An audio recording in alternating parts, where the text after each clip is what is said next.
ইন্নাল হামদালিল্লাহ আসসালাতু ওয়াসসালামু আলা রাসূলিল্লাহ নাহমাদুহু ওয়া নুসাল্লি আলা রাসূলিহিল কারীম।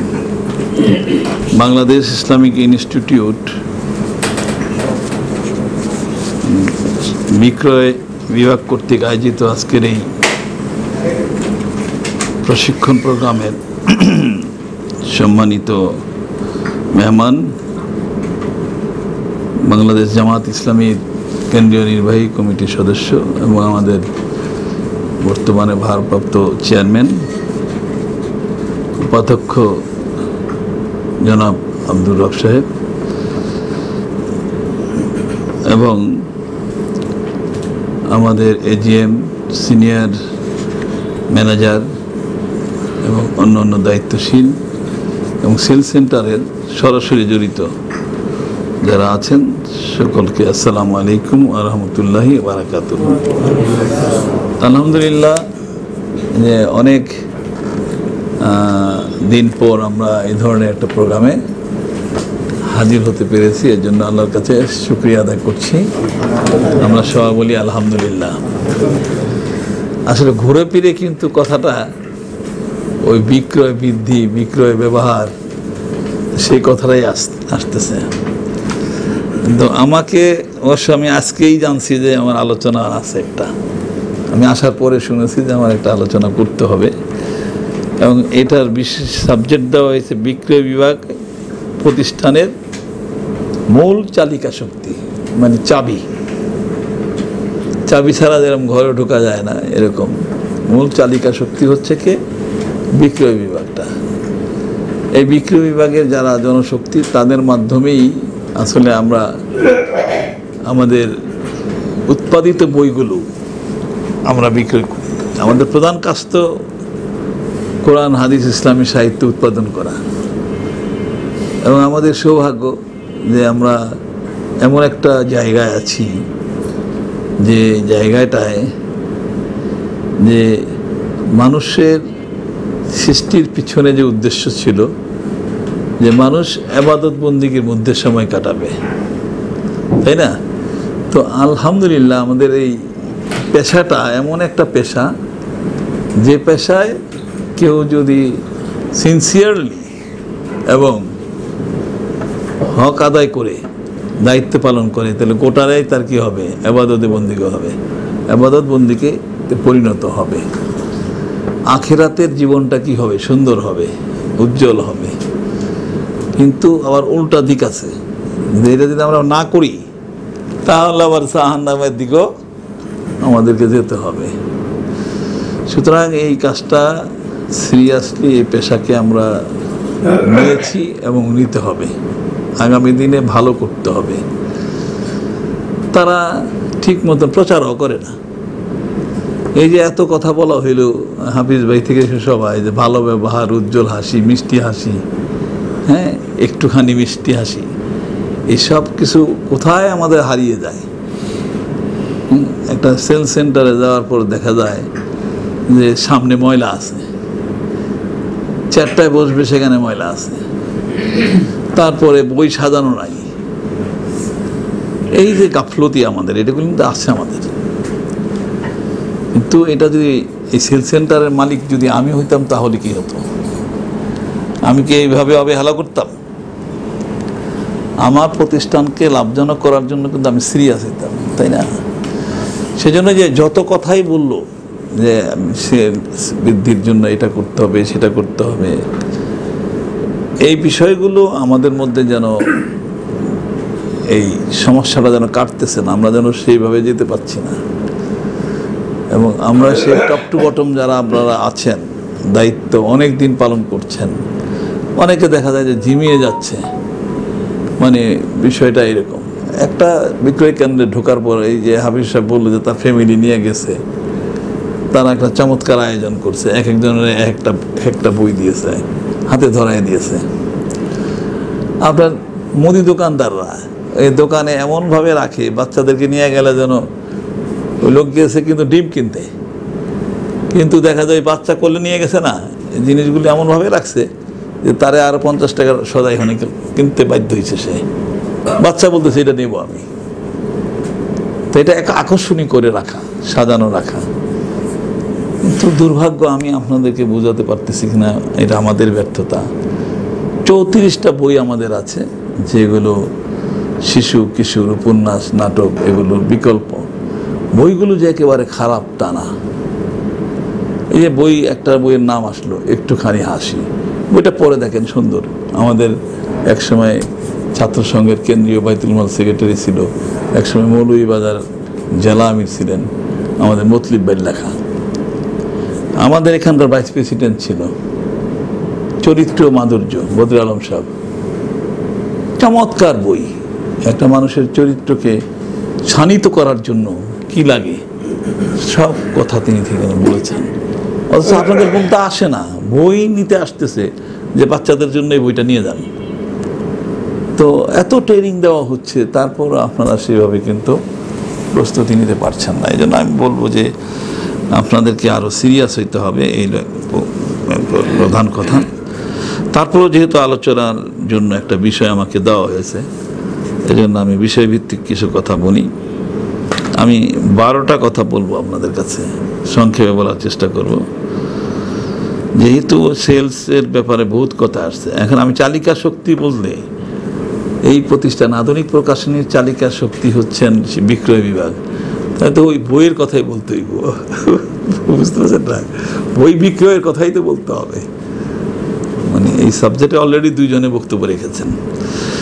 সুতরাং যে কোনো একটা কোম্পানি যখন ব্যবসা শুরু করে, তখন সে ঠিক করে যে তার এই পণ্যটা কিভাবে ভোক্তাকে বা ক্রেতাকে খাওয়ানো যায়, তার জন্য সে কিন্তু চিন্তা চেতনা করে তার কৌশল অবলম্বন করে, বিজ্ঞাপন থেকে শুরু করে বিভিন্ন স্টাইলে প্রচার প্রপাগান্ডা করে। আমার মনে আছে যখন নয়া দিগন্ত বের হয়, তো আপনারা দেখেছেন যে ওই যে তন্দুর রুটি বানায়, যে তন্দুর রুটির চুলার ভিতরে, এই ভিতর থেকে আলহামদুলিল্লাহ আমাদের ভাইয়ের জন্য আমরা দোয়া করব, মীর কাশেম আলী ভাইয়ের জন্য।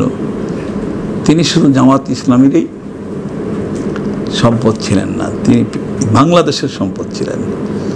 তার নেচারটা ছিল এরকম। সেই নয়া দিগন্ত আসার আগেই কিন্তু জনগণের মধ্যে আগ্রহ সৃষ্টি করেছে, জ্বলন্ত চুলার থেকে যে খবর বেরিয়ে আসতেছে।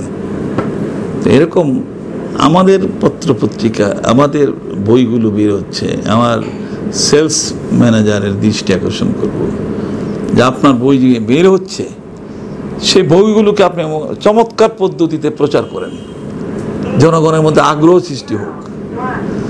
তারুণ্যের ব্যাপারে যে একটা বই আপনারা বের করতেছেন, সেটাকে তারুণ্যের মাধ্যমে একটা কীভাবে প্রচার করা যায়, জনগণের মধ্যে, তারুণ্যের মধ্যে, যত যুবকদের মধ্যে আগ্রহ সৃষ্টি হয়, হ্যাঁ, সকল স্তরে, সেভাবে আমাদের প্রচার মিডিয়াকে কাজে লাগাতে হবে।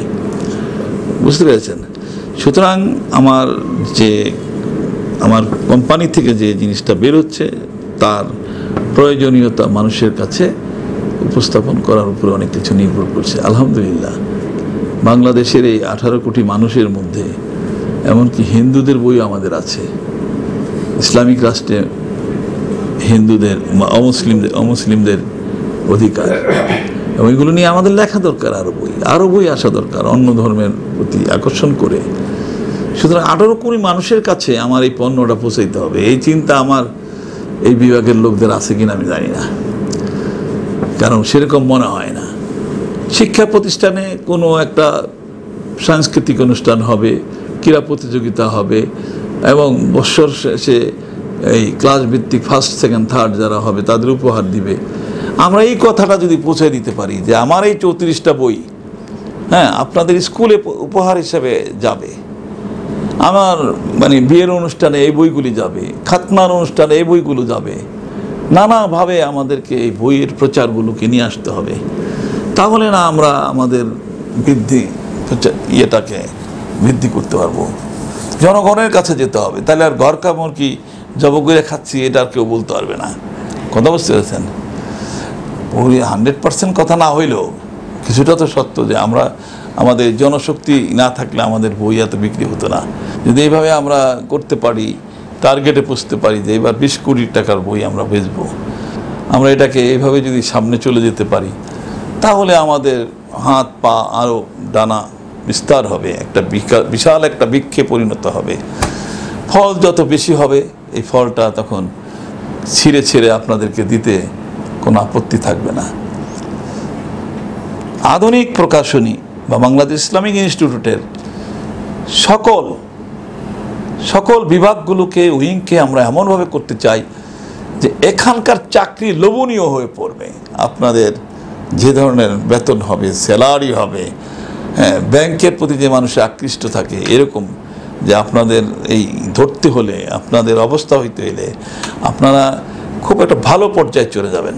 আলহামদুলিল্লাহ, বাংলাদেশের 99% প্রকাশনীতে নো প্রভিডেন্ট ফান্ড, নো এই গ্র্যাচুইটি, বাট আপনারা পাচ্ছেন। অনেক জায়গায় আছে কি জানি কয় 2 বছরে 2টা এই বোনাস আছে, তাও ঠিক মতন দিতে পারে না। আলহামদুলিল্লাহ, আমরা আপনাদেরকে ইনসেন্টিভ বোনাস দিয়েছি বহুবার। এবারও আমরা ইনসেন্টিভ বোনাস দেওয়ার জন্য চিন্তা আছে, কিন্তু লাভ লসের উপরে নির্ভর করবে কি করা যায়। সুতরাং এটাকে বিশাল একটি ইন্ডাস্ট্রির মতন এটাকে সামনে নিয়ে যেতে হবে। পেছনে আমরা আর ফিরে তাকাতে চাই না, ইনশাল্লাহ সামনে যাবে। 18 কোটি মানুষের কাছে আমাদের বইগুলি আমাদের পৌঁছাতে হবে।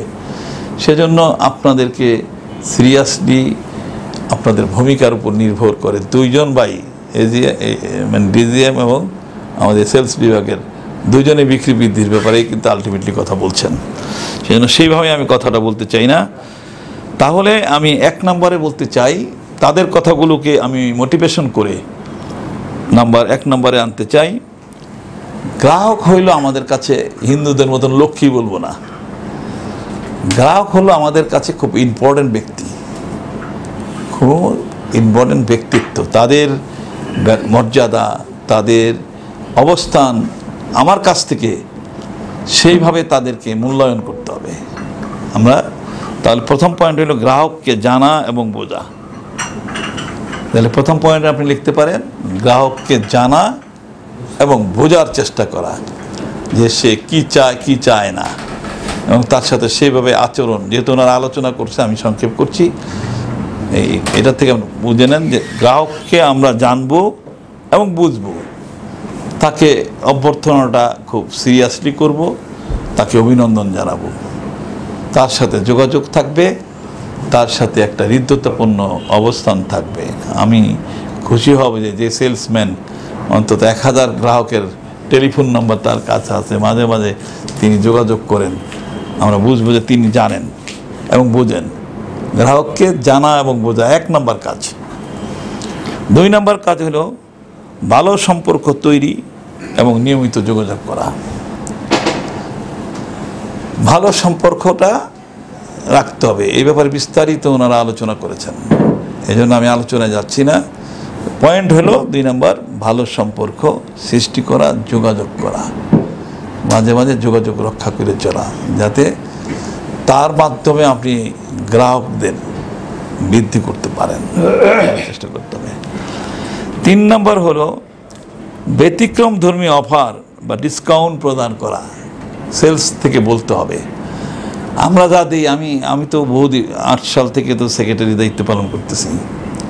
আমি একজন সেলস অফিসার বা সেলস সহকারী অথবা জুনিয়র অফিসার কাছ থেকে এরকম লিখিত পাই নাই বা বলে নাই যে স্যার এই অফারটা দিলে ভালো হয়। আমাদের বাজার থেকে যেটা আসে সেটাই আমরা ডিসকাউন্ট দিই। আমাদের মাথার থেকে যেভাবে চিন্তা করা হয় যে কখন আমরা ডিসকাউন্ট দিব, কখন দিব না, কিন্তু আপনাদের কাছ থেকে আরও ভালো পরামর্শ আসতে পারে যে স্যার এই সময় দেওয়া দরকার, এই সময় দেওয়া দরকার। অর্থাৎ ওই যে একজন বলছে না যে একটু সৃষ্টিধর্মী, মানে আপনার মাথার মধ্যে থাকতে হবে এটা যে আমার প্রতিষ্ঠান, এই প্রতিষ্ঠানকে কিভাবে জনগণের কাছে নিয়ে যেতে পারি, 18 কোটি মানুষের কাছে নিয়ে যেতে পারি, সেই জন্য একটু ডিপলি চিন্তা করতে হবে। আপনার মধ্যে পরামর্শ আসবে, তখন 1000টা পরামর্শ আসবে, যে এটা করা দরকার, এটা করা দরকার, এটা করা দরকার, আমি বিরক্ত হয়ে যাব যার একই পরামর্শ বারবার আসছে। তো আমার তো সুবিধা হবে যে বারবার আসলে সেগুলো আমি কমিটিকে বলতে পারবো, বুঝাতে পারবো যে এই কাজগুলি আমাদের করা দরকার। আপনারা অত ডিপলি চিন্তা করেন বলে আমার কাছে মনে হয় নাই, প্রতীয়মান হয় নাই। আমি এই জন্য বলবো যে ব্যতিক্রমধর্মী অফার এবং ডিসকাউন্ট প্রদানের ব্যাপারে অফার কিভাবে করা যায়, আমরা যেগুলি দিচ্ছি এর বাইরেও দেওয়া যায় কিনা, এরকম চিন্তা করা দরকার। তাহলে 3 নাম্বার গেল। 4 নাম্বার হলো এটা আপনাদের সাথে জড়িত আবার ডাইরেক্ট জড়িত না, যে এই আমাদের যে বইটা, এই বইয়ের মান, কোয়ালিটি এবং এর গ্রহণযোগ্যতা গ্রাহক কিন্তু আপনার কাছে বলে যে আপনার মলাট খুলে যায়, আপনার পিন খুলে যায়, আপনার কাগজ লালচে হয়ে যায়, আপনার এখান দিয়া আমরা দেখছি যে কাটিংটা ঠিক মতন নাই। কই, আপনার তো ব্যতিক্রম করেন না, আমাদেরকে ব্যতিব্যস্ত করেন না যে এটা করা লাগবে সেটা করা লাগবে। বইয়ের কোয়ালিটি এটা আমরা আলহামদুলিল্লাহ আমরা এখন পরিকল্পনা নিয়েছি যে প্রকাশনার জগতে আধুনিক এর প্রত্যেকটা বই প্রচ্ছদ থেকে শুরু করে কাগজের মান থেকে শুরু করে সকল কোয়ালিটি অলরেডি আমরা শুরু করছি, আপনারা টের পেয়েছেন যে আমরা এটাকে মানসম্মত করব। এই জন্য আপনাদের কাছ থেকে মানে বাস্তবসম্মত পরামর্শ আসা দরকার। পণ্যের মান, স্বচ্ছতা এগুলো বজায় রাখার ব্যাপারে আপনাদের কাছ থেকে আরও গভীরে চিন্তা করে পরামর্শ আসা দরকার। এগুলো 4। 5 নাম্বার হলো বিভিন্ন রকম পেমেন্ট অপশন প্রদান করা। আধুনিক যুগ বলছেন না অনেকে দেখা যায় যে একটা কার্ড করে কার্ডের মাধ্যমে কিনে ফেলতে পারতেছে। এখন ধরেন পকেটে টাকা নাই, আসলো আপনার এখানে 2টা বই পছন্দ হইল, এখন ওই লোকটা ইচ্ছা করলে বইটা নিতে পারতেছে না, কারণ বিল আইব 500 টাকা। কিন্তু আপনার ওখানে যদি এই অপশনটা থাকে যে আপনি কার্ডে পেমেন্ট করে দিতে পারবে, আপনি কার্ডে যে কোনো ব্রাঞ্চে কার্ডে করা যাবে, তাহলে বই বিক্রি কিন্তু বাড়বে। তার পছন্দ হয়েছে, পকেটে টাকা নাই, তাতে বাসায় যাবে, আবার আরেকদিন আসবে, ভুলে যাবে, টাকা কিনবে না। তাৎক্ষণিক আপনি আকর্ষণ সৃষ্টি করলে কার্ডেও হইল সে বইটা কিনে ফেলবে। বুঝতে পেরেছেন? এই অপশানগুলো সব জায়গায় সৃষ্টি করতে হবে। এই জন্য আমরা এগুলো যেগুলো করতে পারি যে আমরা যতগুলো অপশন আছে, cash payment, card payment, online payment যত আছে, বিকাশ থেকে শুরু করে নগদ ভবিষ্যতে হয়তো বাকিও বাইরে হবে, যাই হোক, পচা সাবান মানে পচা সাবান না, ভালো সাবান, বাকি মানে বাকি নয়, নগদ। এই যত অপশন বের হবে সব অপশন আমার মনে হয় যে আমাদের বিক্রয় বিভাগের প্রধানকে বলবো আপনি এগুলো ইমিডিয়েটলি কিভাবে কার্যকর করা যায় এই চিন্তাটার জগতে আসতে হবে। আমরা আমাদের বিক্রি বৃদ্ধি করবই ইনশাআল্লাহ, সেইভাবে আমাদেরকে আগাইতে হবে। তাহলে 5 নম্বরে বিভিন্ন রকমের পেমেন্ট অপশন সৃষ্টি করা, চালু করা।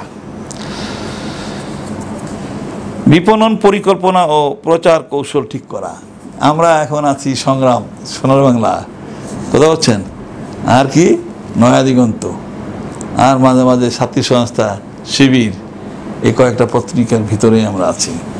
কিন্তু না, আমাদের অভিনব আরও অনেকগুলো পদ্ধতি আছে, যে পদ্ধতির মাধ্যমে অনলাইন অপশনগুলো ব্যবহার করা, সেখানে যাতে করে হয়ে যায়। আরে 10টা বাড়ি নিয়ে বসে দিচ্ছে, বাড়িগুলি বিক্রি করতে পারে না।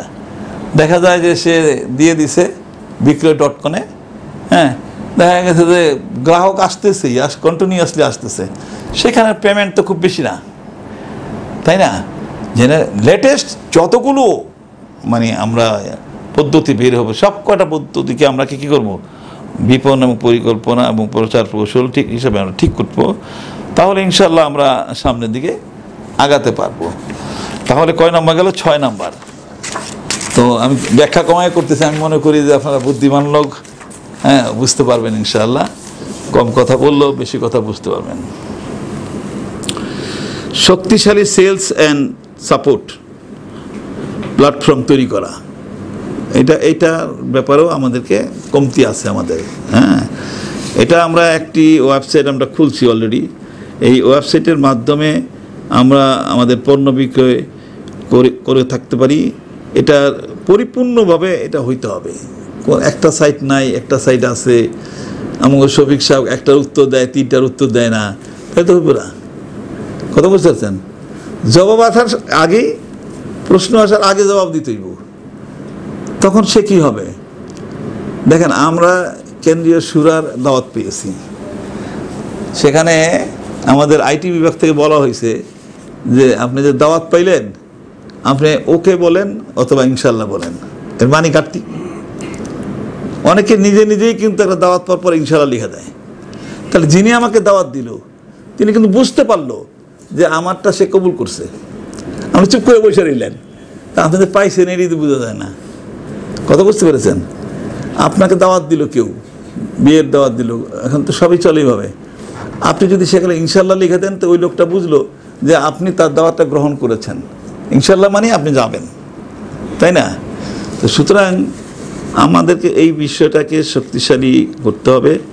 আমাদের এখানে জনশক্তি বাড়ায় হইলেও এটাকে চিন্তা করতে হবে। ভোক্তা যা চাচ্ছে, আমার ভোক্তা যা চাচ্ছে তা খুঁজে পেতে যেন তার ব্যাগ পোহাতে না হয়, সে যেন সহজেই আপনাকে খুঁজে পায়।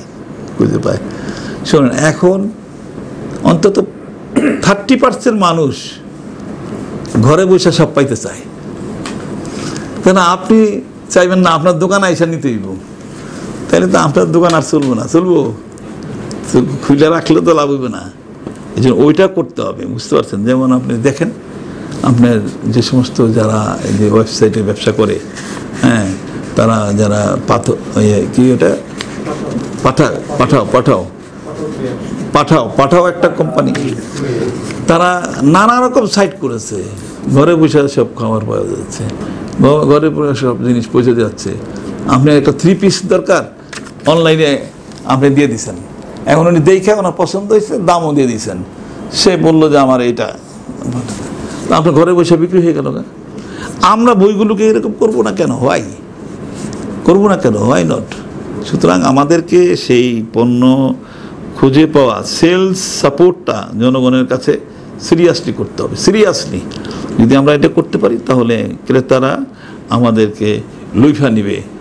আজকে শুধু এটা না, বাংলাদেশে আমাকে অনেকে বাংলাদেশের বাইরে, লন্ডন, আমেরিকা, বিভিন্ন জায়গাতে টেলিফোন করে যে আপনাদের বই আরও সহজভাবে আমরা পেতে পারি সেই ব্যবস্থা করেন, সেই ব্যবস্থা নেন। আমরা বই খুঁজি কিন্তু আমরা আপনাদের বই পাই না। সারা পৃথিবীতে আমাদের বই বিক্রি হবে, শুধু বাংলাদেশে না, সারা পৃথিবীতে বিক্রি হবে। সুতরাং এটাকে আমি আর ব্যাখ্যা করব না, যে ওয়েবসাইটটাকে আমরা পরিপূর্ণ করব। ভোক্তা যা চাচ্ছে তা খুঁজে পেতে যেন তার কোনো ব্যাগ পোহাতে না হয়। ক্রেতা যদি সকল ক্ষেত্রে সঠিক সাপোর্ট পেয়ে থাকে, সে কেনাকাটা করতে আরাম বোধ করবে, আমার কাছে সে আসবে, এবং এতে করে বিক্রয় বৃদ্ধির পাশাপাশি ওই কাস্টমারের ধারাবাহিক কেনাকাটা নিশ্চিত হবে এবং নিয়মিত তিনি আমার এখানে কেনাকাটা করবেন, এবং তার আত্মীয় স্বজনও বলবে যে এখানে সহজ, হ্যাঁ, কোনো মানে যোগাযোগ করলেই তারা আমাদের সব কিছু পাঠিয়ে দিচ্ছে ঠিক মতন, এবং এখানে কোনো ছলচাতুরি নাই, সততা আছে, ন্যায় নিষ্ঠা আছে। সুতরাং আমরা এই পয়েন্টটা বলবো, শক্তিশালী সেলস অ্যান্ড সাপোর্ট প্ল্যাটফর্ম তৈরি করা। এটা গেল 7। 8 নম্বর হলো রেফারেল প্রোগ্রাম তৈরি করা। এই কৌশলটি বিক্রয় বৃদ্ধির জন্য আরও একটি কার্যকর মাধ্যম। অফার বা ডিসকাউন্ট প্রদান করে যেমন গ্রাহককে অনেকটা আকর্ষণ করা সম্ভব হয়, তেমনি গ্রাহকের দ্বারাই অন্য গ্রাহক পর্যন্ত ইজিলি পৌঁছানো যায়। একজন গ্রাহককে দিয়ে আরেকজন গ্রাহককে ধরা যায়। কেনাকাটায় একজন গ্রাহককে পরিতৃপ্ত করতে পারলে সে তার পরিমণ্ডলের মানুষকে আপনার পণ্য সম্পর্কে প্রশংসা করবে। প্রশংসা করলে কি হবে? আপনার ওই পণ্যটা বেশি বিক্রয় হবে। এমন পরিস্থিতিতে আপনার পণ্য ক্রয় করা গ্রাহকের আশপাশের সকল মানুষকে আপনি সহজেই আপনার নিজস্ব গ্রাহকে পরিণত করতে পারবেন। সুতরাং আমরা এই পয়েন্টে আমরা এই প্রোগ্রামটা, রেফারেল প্রোগ্রাম তৈরি করার জন্য চেষ্টা করব ইনশাআল্লাহ। 9 হলো ই কমার্স এ মনোযোগ দেওয়া। কেমন? আমাদের এই ব্যবসায় অনলাইন পার্সন তৈরি করতে হবে। এখানকার এখনকার দিনে বিক্রয় বৃদ্ধির এটা একটা বড় কৌশল। বেশিরভাগ ক্রেতা এখন অনলাইন ভিত্তিক কেনাকাটায় স্বাচ্ছন্দ্য বোধ করে। এই আলোচনাগুলি অলরেডি আমি করেছি, এই জন্য আর আমি এটাকে মানে বিস্তারিত বলতে চাই। পণ্যের ভিজুয়াল প্রেজেন্টেশন সেক্ষেত্রে অনেক বড় ভূমিকা রাখে। পণ্য সম্পর্কে বিস্তারিত ধারণা আপনার ওখানেই থাকবে, ডেসক্রিপশন থাকবে যে আপনার পণ্যটা কী মানের, আপনার বইটা কীরকম, এটা পড়লে কী হবে। যেমন মনে করেন আমাদের এই আল কোরআনের পয়গাম, এটা আমাদের জনশক্তির কাছেই ক্লিয়ার নাই। আপনি যদি সেখানে বলতে চান যে আল কোরআনের পয়গাম এমন একটি মানে কোরআন যেখানে তাফিমুল কোরআন যারা পড়েছেন তাদের জন্য, যাদের সময় কম তাদের জন্য ইজি অনেকটা ছোট্ট আকারে বের করা হয়েছে, পয়েন্ট ভিত্তিক আলোচনা করতে সুবিধা হবে, আকর্ষণীয় একটা এরকম একটা উদাহরণ দিলাম। তাহলে আপনার এটা আমাদের জনশক্তির কাছে ব্যাপকভাবে এটা যেতে পারে।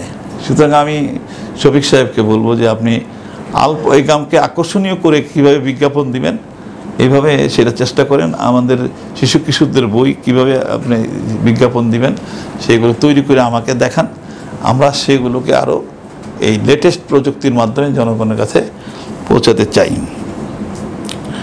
10 নম্বর হলো কর্মচারীদের মনোবল বৃদ্ধি করা। শুধু হতাশা নিয়ে কাজ করলে হবে না, মনোবলটাকে বৃদ্ধিও করতে হবে। তাদের সুবিধা অসুবিধা সেগুলো আমরা দেখার চেষ্টা করতেছি, এবং আমার জানা মতে এই 8 বছরে আপনাদের ফিনান্সিয়াল সাইড থেকে শুরু করে অন্য অন্য সাইড বর্তমান বিজ্ঞ কমিটির সহযোগিতায় আপনাদেরকে সুযোগ সুবিধা আহামরি কিছু না হইলেও অন্য আরও 10টা প্রতিষ্ঠান থেকে বেশি যাতে মনোবল ভালো থাকে, দুশ্চিন্তা না কম হয়, সে কারণে আমরা এই সাইটগুলিও দেখতেছি। এইসব ক্ষেত্রে মনোবলকে আরও আপনাদের নিজেদের কাজও নিজেদেরকেও এই ব্যাপারে প্ল্যান প্রোগ্রাম নিতে হবে। সেই ক্ষেত্রে আমি বলতে চাই কোনো কাজকে খুব সহজভাবে পরিচালনার জন্য মনোবল রাখা জরুরি। যে মনোবল তখনই আসে যখন সেই কাজ সম্পর্কে সম্পূর্ণ ধারণা একজনের থাকে।